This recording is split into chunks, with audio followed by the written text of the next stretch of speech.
Переделали проходку после экобита, так как затекало.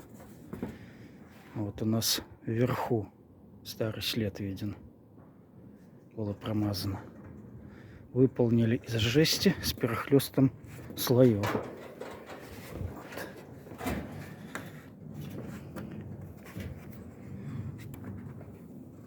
Верхний слой находит на боковой. Боковой слой находит на нижний.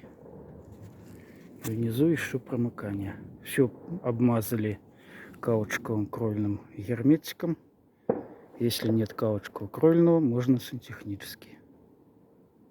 Если нет коричневого, можно использовать черный. Видим старый след. Делалась зимой проходка, дала течь. Пытались исправить герметиком и грели феном. Проходку делали не мы. Не помогло. Сейчас решили сделать по нашей технологии. В данном перехлесте затекать не будет. Вот такие карманы, немножко которые черновое железо, так скажем, не касается один второго. Они не страшны. Самое главное, чтобы не было в этом вот месте не было дырок. Если есть поры, просто промазать герметиком.